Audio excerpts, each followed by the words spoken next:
El tercer ojo.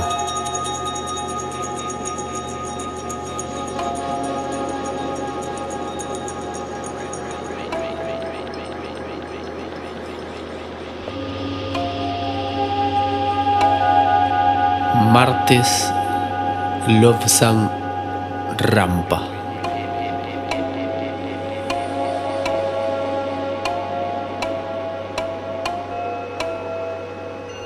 Capítulo quinto.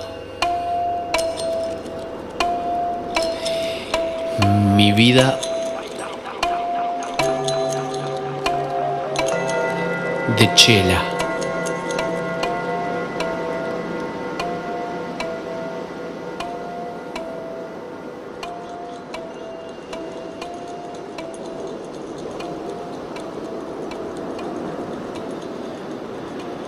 Nuestro día comenzaba a medianoche en Chakpori.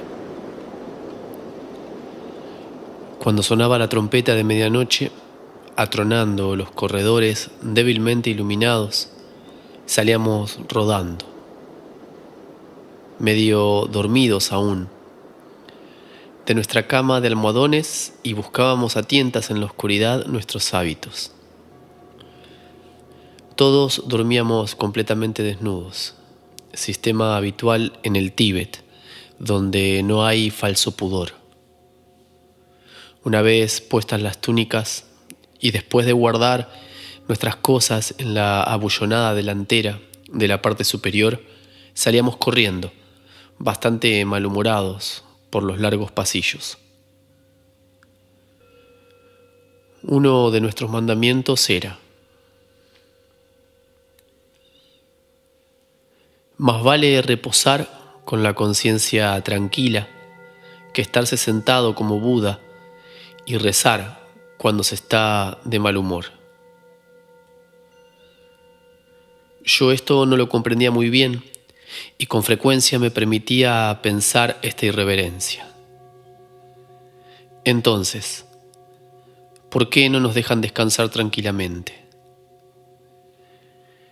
Esta broma de sacarnos del sueño a medianoche me irrita, pero nadie pudo aclararme aquel misterio y no me quedaba más remedio que ir con los otros al vestíbulo de las oraciones. Allí, las innumerables lamparillas luchaban por filtrar sus débiles rayos por entre las movedizas nubes del humo del incienso. En esta vacilante luz, llena de sombras temblorosas, las gigantescas figuras sagradas parecían cobrar vida, inclinarse y balancearse al compás de nuestra salmodia. Los centenares de monjes y niños se sentaban con las piernas cruzadas sobre los almohadones esparcidos por el suelo. Formábamos filas a todo lo largo del vestíbulo. En cada par de filas una quedaba frente a la otra, de modo que la primera y la segunda estaban cara a cara, la segunda y la tercera dándose la espalda, y así sucesivamente. Nuestras salmodias y cantos sagrados utilizaban escalas tonales especiales, ya que en Oriente se considera que los sonidos tienen un poder. Lo mismo que una nota musical puede romper un cristal, una combinación de notas puede constituir una energía metafísica. También se leía en el Kangyur. Era un espectáculo impresionante ver a estos centenares de hombres, con sus túnicas rojas y sus estolas doradas, balanceándose y salmodiando al unísono con el tintineo argentino de las campanillas y el latido de los tambores. Unas nubes azules de incienso se enroscaban en las almohadillas de los dioses y de vez en cuando nos parecía, en aquella luz incierta, que una u otra de las enormes figuras nos miraban a los ojos. El servicio religioso duraba aproximadamente 1 hora y luego regresábamos a nuestro lecho hasta las 4 de la mañana. A las 4:15 comenzaba otro servicio. A las 5 desayunábamos zampa y té con mantequilla. Ya en esta primera comida el lector ronroneaba las sagradas palabras, mientras el disciplinario vigilaba a su lado para que ninguno de nosotros hablase ni se moviese. A esta hora era cuando nos transmitían las órdenes especiales o la información que tuviesen que darnos. Por ejemplo, podía haber algo que necesitaran en Lhasa, y entonces decían, durante el desayuno, los nombres de los monjes que debían hacer el encargo. Se les daba permiso para ausentarse de la lamacería durante un cierto tiempo y de faltar, por tanto, a un determinado número de servicios religiosos. A las 6 teníamos que estar en nuestras clases dispuestos para la primera sesión de estudio. La segunda de nuestras leyes tibetanas era: cumplirás con tus deberes religiosos y estudiarás. En la ignorancia de mis 7 años no comprendía por qué debía obedecer esta ley cuando la quinta, honrarás a tus mayores y a los de elevada condición social, se incumplía con toda tranquilidad. Mi experiencia me había llevado a creer que había algo vergonzoso en ser de elevada condición. Desde luego me habían hecho sufrir mucho por ese motivo. No se me ocurría entonces pensar que no es el linaje lo importante, sino lo que es la persona. Asistíamos a otro servicio a las 9 de la mañana, interrumpiendo nuestros estudios durante 40 minutos. Este descanso constituía un alivio para nosotros, pero a las 10 menos cuarto teníamos que estar otra vez en clase. Empezábamos entonces con otra materia hasta la 1 de la tarde, pero tampoco entonces podíamos comer.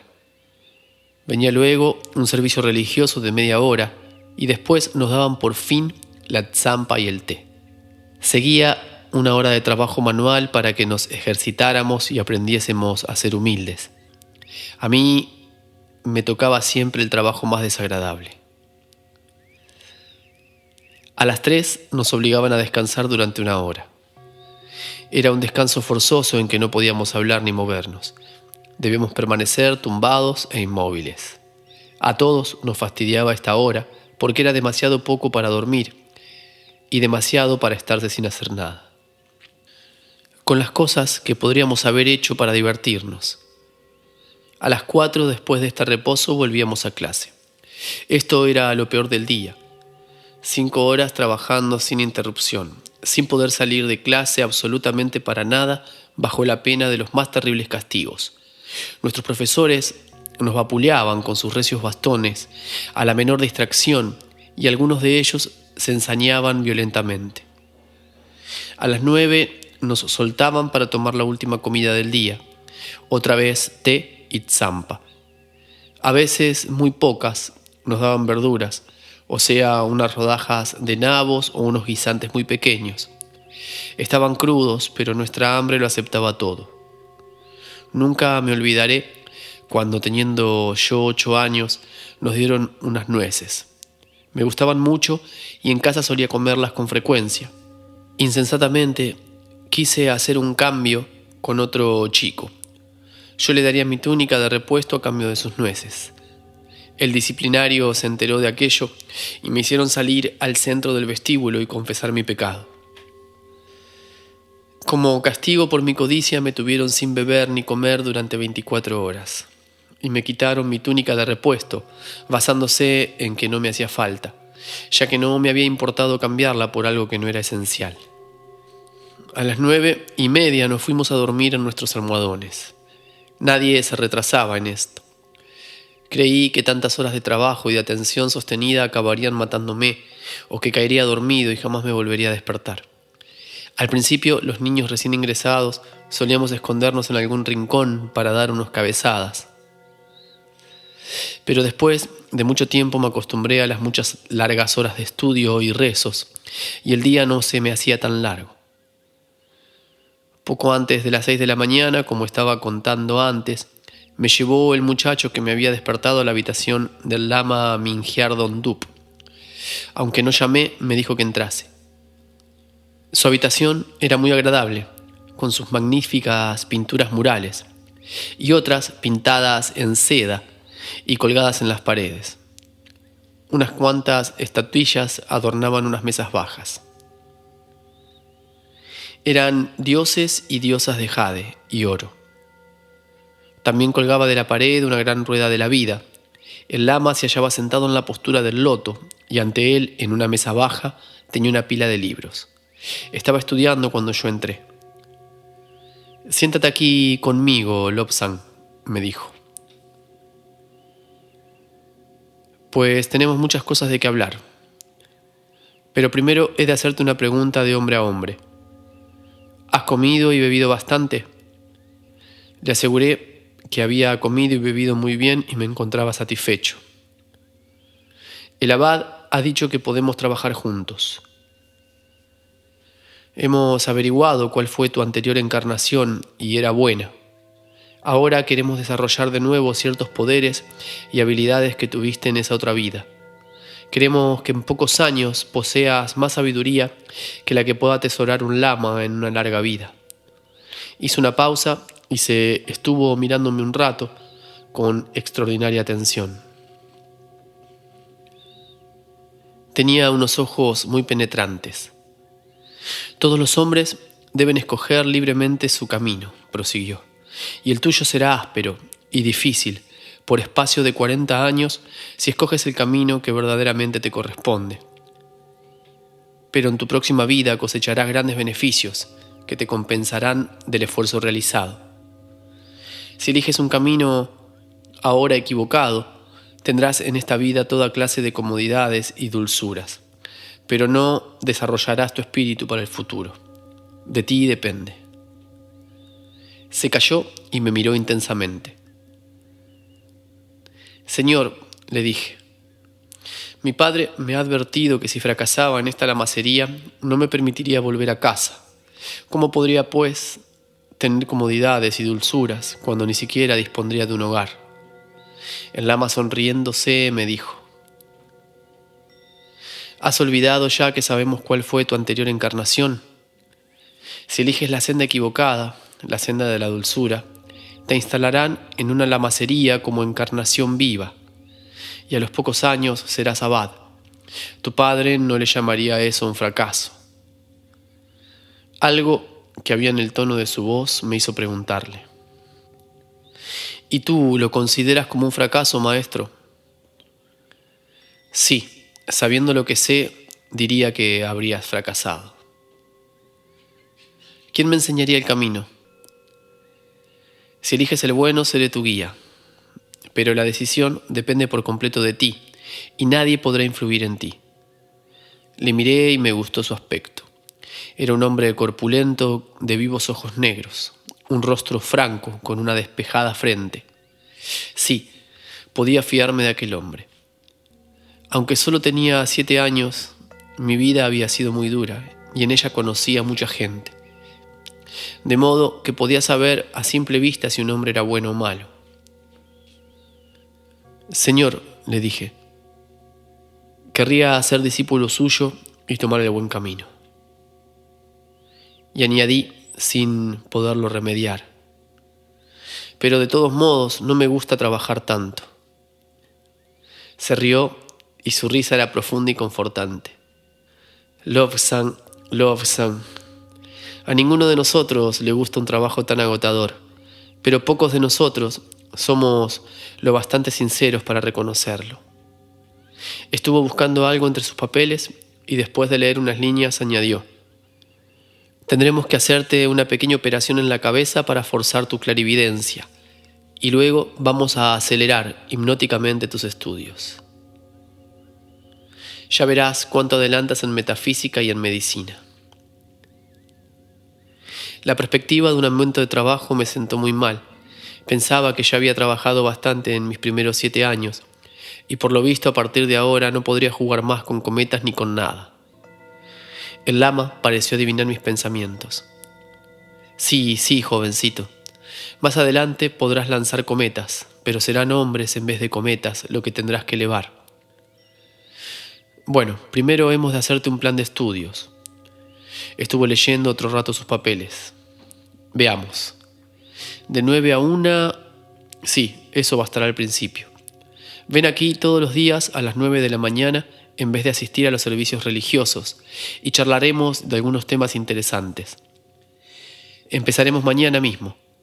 ¿Tienes algún recado para tu padre y tu madre? Los veré hoy. Voy a llevarles tu coleta. Me quedé estupefacto. Cuando un niño era aceptado por una lamacería le cortaban la coleta, le afeitaban la cabeza y enviaban a sus padres la coleta como símbolo de que su hijo había sido admitido. Y ahora el lama Mingyar Dondup la entregaría personalmente a mis padres. Esto significaba que me había aceptado como hijo espiritual y que en adelante se encargaría personalmente de mi educación. Este lama era una persona muy importante, un hombre de gran talento y de gran fama en todo el Tíbet. Comprendí que con un tutor tan excepcional no podía yo fallar. Aquella mañana, de nuevo en clase, no me fue posible prestar atención. Pensaba en 1000 cosas en relación con mi charla con el lama, así que el profesor pudo hartarse de castigarme. Aunque la severidad de los profesores era tan extremada, me consolaba pensando que yo estaba allí para aprender. Por eso me había reencarnado, aunque no recordase lo que tenía que volver a aprender. En el Tíbet creemos firmemente en la reencarnación. Creemos que cuando alcanza uno cierta etapa avanzada de evolución, puede elegir entre subir a otro plano de existencia o regresar a la Tierra para aprender algo más o para ayudar a los demás hombres.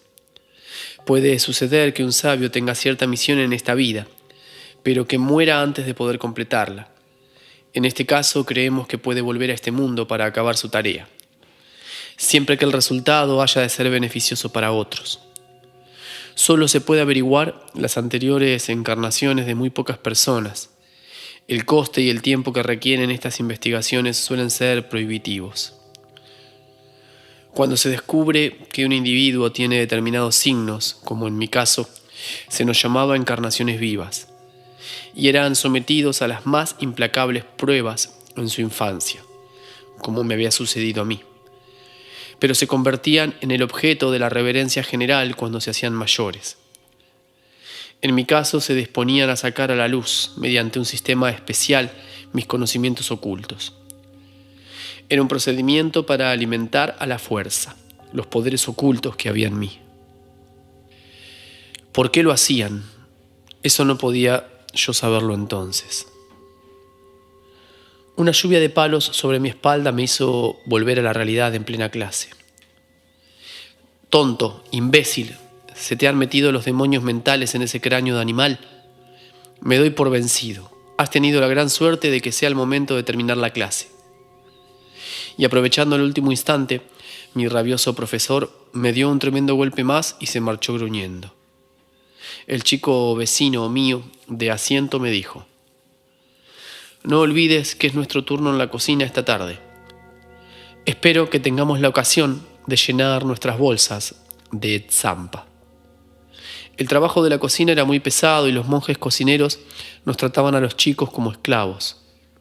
Después de las 2 horas de trabajo forzado teníamos que meternos en clase otra vez.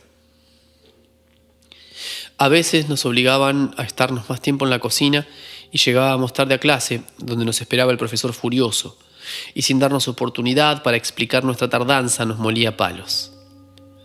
Mi primer día de trabajo en la cocina fue casi el último. En las puertas nos esperaba un monje muy irritado. «Venid acá, inútiles, vagos», gritó. «Los primeros 10 de vosotros que se cuiden de la lumbre». Yo era el 10º. Bajamos otro tramo de escaleras. El calor era espantoso. Frente a nosotros teníamos la cegadora luz rojiza de las llamas. Enormes montones de boñiga de yak estaban preparados para alimentar los hornos. «Coged esas palas de hierro y procurad que no se apague el fuego si queréis salvar la vida», gritó el monje. Yo era el más pequeño de mi grupo con mucha diferencia, ya que ninguno de ellos era menor de 17 años. Apenas pude levantar la pala y al esforzarme en echar estiércol en el fuego lo derramé sobre los pies del monje. Un rugido de rabia me agarró por el cuello y me dio un empujón. Sentí un terrible dolor y el inmediato olor a carne quemada. Me había caído contra una barra que estaba al rojo vivo. Rodé por el suelo con un alarido envuelto entre ascuas. La parte superior de mi pierna izquierda se había clavado en la barra. Esta quemó toda la carne que encontró hasta llegar al hueso. Aún tengo naturalmente la horrible cicatriz, que todavía me duele de vez en cuando. Esta cicatriz hizo que me identificaran más adelante los japoneses. Hubo un gran escándalo. Acudieron monjes de todas partes.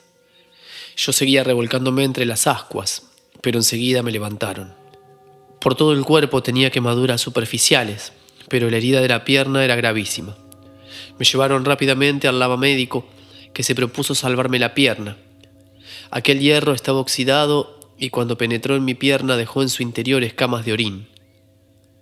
El médico tuvo que limpiarme la herida de estos trocitos de orín. Luego la rellenó con una compresa de hierba pulverizada. Me frotaron el resto del cuerpo con una loción vegetal que desde luego me alivió mucho el dolor de las quemaduras. La pierna me palpitaba de un modo atroz. Estaba seguro de que jamás volvería a andar.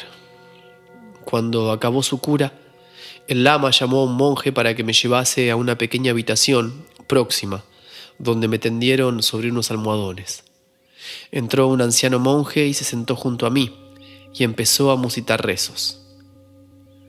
Pensé que tenía gracia que rezaran por mi salud después de haber ocurrido el accidente.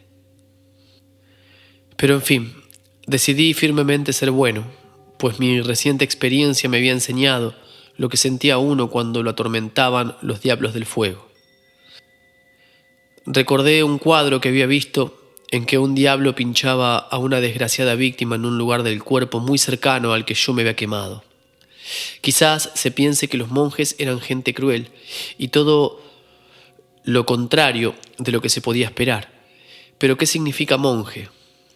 Entendemos por esta palabra toda persona del sexo masculino que vive en el servicio lamástico, no necesariamente una persona religiosa.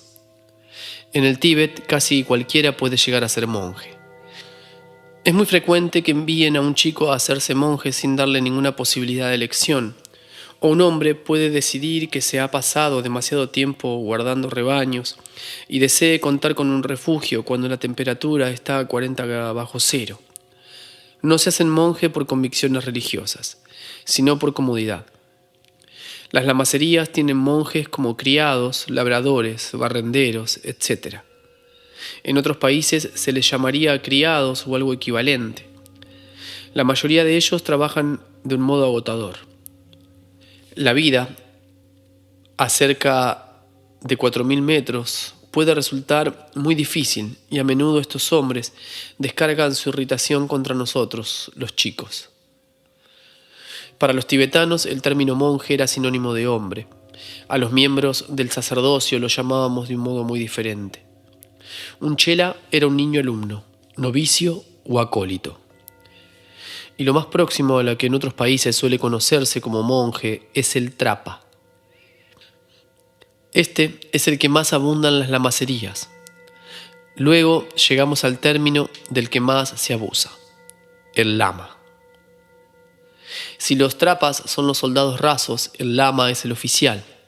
Y a juzgar por lo que dicen y escriben los occidentales sobre nosotros, hay más oficiales que soldados en nuestro ejército. Los lamas son maestros, gurús, como solemos llamarlos. El lama Mingyar Dondup iba a ser mi gurú y yo su chela. Por encima de los lamas estaban los abades. No todos ellos se hallaban al frente de las lamacerías, sino que muchos trabajaban en la administración superior o viajaban de una lamacería a la otra. En algunos casos, un lama determinado podía ser de condición superior a un abad. Dependía de lo que estuviera haciendo. Los que eran encarnaciones vivas, como yo, podían llegar a abades a la edad de 14 años. Dependía de que aprobasen el exigente examen a que se les sometía. Estos grupos eran muy severos, pero no crueles. Siempre eran justos. Otro ejemplo de monjes lo vemos en los monjes policías. Su única misión era mantener el orden y no tenían obligación alguna de asistir a las ceremonias religiosas, aunque debían estar presentes para asegurar el orden. Los monjes policías eran crueles muchas veces, y desde luego también lo era el servicio doméstico. No pueden ustedes condenar a un obispo porque uno de los ayudantes de su jardinero se haya portado mal, ni esperar que un subjardinero sea un santo solo porque trabaja para un obispo. En la lamacería teníamos una cárcel. No era un sitio agradable ni mucho menos, pero tampoco lo eran los condenados a permanecer en ella. Mi única experiencia de esta cárcel fue cuando tuve que atender a un preso que había enfermado. Estaba yo casi a punto de salir del monasterio cuando me llamaron de la cárcel. En el patio trasero había unos cuantos parapetos circulares de 1 metro de altura. Las grandes piedras que lo formaban eran lo mismo de anchas que de largas. Estaban rematadas horizontalmente por barrotes de piedra del grosor de un muslo. Cubrían una abertura circular, un pozo de casi 3 metros de diámetro.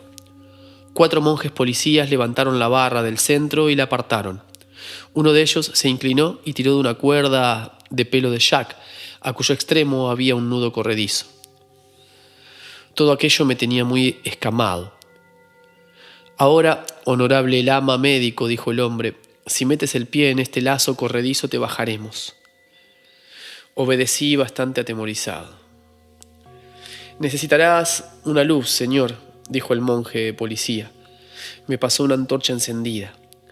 Aumentó mi preocupación. Tuve que agarrarme de la cuerda, sostener la antorcha y evitar quemarme o que se incendiara la fina cuerda que me sostenía inverosímilmente. Pero conseguí descender a unos 10 metros de profundidad a lo largo del muro circular, que resumaba agua hasta el asqueroso suelo de piedra. A la luz de la antorcha había un desgraciado de espantoso aspecto acurrucado contra el muro. Me bastó mirarlo para ver que estaba muerto, ya que no le vi aura. Recé por su alma, que estaría vagando entonces por entre los diversos planos de la existencia, y cerré sus ojos alocadamente abiertos y vidriados. Grité para que me subieran. Terminado mi trabajo, les tocaba a su vez a los encargados de descuartizar el cuerpo. Pregunté qué crimen había cometido, y me dijeron que había sido un mendigo vagabundo que llegó al monasterio pidiendo comida y alojamiento, y que luego por la noche mató a un monje para robarle lo poco que poseía. Lo detuvieron mientras intentaba darse a la fuga y lo hicieron volver al lugar del crimen. Pero todo esto es una digresión del incidente acaecido en mi primer intento de trabajar en la cocina. Se me estaban pasando los efectos de las lociones refrescantes y me sentía como si me estuvieran arrancando la piel del cuerpo. Aumentaban las palpitaciones de la pierna y me parecía que me iba a estallar. En mi febril imaginación creí que dentro del boquete abierto en la pierna me habían metido una antorcha encendida. Pasaba el tiempo con una lentitud desesperante. En el monasterio se oían muchos ruidos, unos desconocidos por mí y otros no. Me recorrían el cuerpo oleadas de horrible dolor. Yacía boca abajo, pero también tenía quemada la parte delantera del cuerpo. Las ascuas me habían hecho muchas quemaduras por todo el cuerpo. De pronto sentí que alguien se sentaba a mi lado. Una voz amable y compasiva, la del lama Mingyar Dondup, me dijo: «Amiguito, esto es sufrir ya demasiado. Tienes que dormir». Y sus dedos suaves me recorrían la espina dorsal. Era un roce delicado y constante. Al poco tiempo me había dormido. Me daban los ojos un sol pálido. Desperté guiñando los ojos y en la semi-inconsciencia del despertar creí que alguien me estaba apaleando por haber dormido demasiado. Sin recordar en absoluto el accidente, fui a levantarme de un brinco y caí de nuevo sobre los almohadones con un dolor espantoso. «Mi pierna», una voz calmante me aconsejaba. «Estate quieto, Lobsang. Hoy será para ti un día de completo reposo». Volví la cabeza con dificultad y vi con gran asombro que estaba en la habitación del lama y que él se hallaba sentado junto a mí. Al ver mi expresión sonrió. ¿De qué te asombras? ¿No es lo natural que dos amigos estén juntos cuando uno de ellos se encuentra enfermo? Pero usted es un lama principal y yo no soy más que un niño, respondí con voz muy débil. Lobsang, tú y yo hemos pasado mucho tiempo juntos en vidas anteriores. Todavía no estás en condiciones de recordarlo, pero yo sí sé que éramos muy amigos en nuestras últimas encarnaciones. En fin, lo importante ahora es que descanses y recuperes tus energías. No te preocupes, vamos a salvarte la pierna. Pensé en la rueda de la existencia y en las palabras de las escrituras budistas. La prosperidad del hombre generoso nunca falla, mientras que el mísero no encuentra alivio. Que el hombre poderoso se muestre generoso con el suplicante y que mire el largo camino de las vidas, porque las riquezas giran como las ruedas de un carro y unas veces van a parar a unos y otras a otros. El mendigo de hoy es el príncipe de mañana y el príncipe de hoy puede reencarnar en un mendigo. Me resultaba evidente, incluso a mis 7 años, que el lama encargado de guiarme era un hombre bueno y que sacaría a la luz mis mejores facultades. Estaba claro que conocía muchísimo de mí, mucho más que yo mismo. Sentía ya impaciencia por empezar mis estudios con él y decidí ser su mejor discípulo. Me daba cuenta de que existía una gran afinidad entre nosotros y me asombraba cómo el destino me había llevado hasta él. Volví la cabeza para mirar por la ventana. Me habían colocado los almohadones sobre una mesa para que pudiera mirar hacia afuera. Me resultaba muy extraño no estar tendido en el suelo, sino a más de 1 metro de él. Mi infantil imaginación me comparaba a un pájaro en un árbol. Desde allí se veía mucho. A lo lejos, por encima de los tejados más bajos, distinguía la ciudad de Lhasa extendida al sol. Unas casitas disminuidas por la distancia, con sus colores tan delicados. Las aguas tortuosas del río Yi, que fluían por el valle, encajonadas entre masas de hierba de un verde intensísimo. Cerraban el horizonte unas montañas amoratadas, rematadas por una franja de reluciente nieve.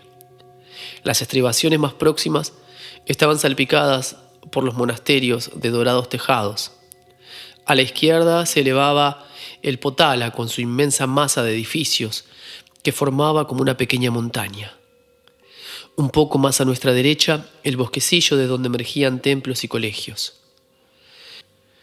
Allí vivía el oráculo del Estado del Tíbet, personaje muy importante cuya sola tarea consistía en poner en contacto el mundo material con el inmaterial. Abajo, en el patio que se dominaba desde mi ventana, paseaban monjes de todas las categorías. Algunos llevaban unos hábitos de color castaño oscuro. Eran los monjes obreros. Un pequeño grupo de muchachos iban vestidos de blanco. Eran monjes estudiantes que habían llegado de una lejana lamacería. Pero también había monjes de rangos más elevados, vestidos con túnicas de rojo vivo o moradas. Estos últimos llevaban a veces estolas doradas para indicar que pertenecían también a la alta administración.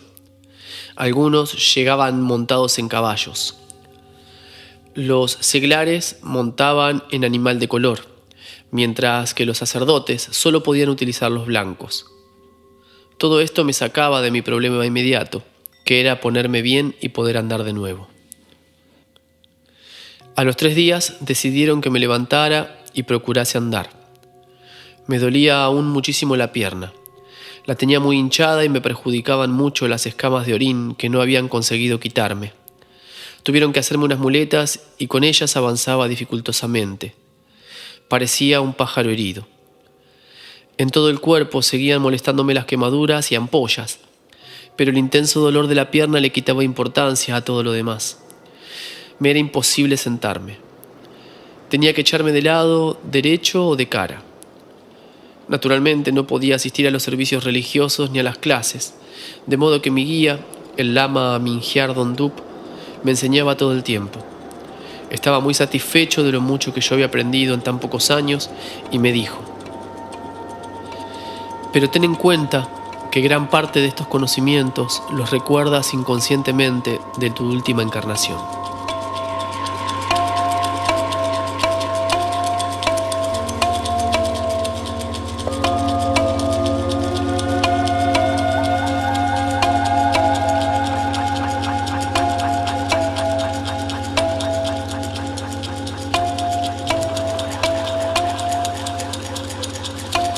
Fin del capítulo 5.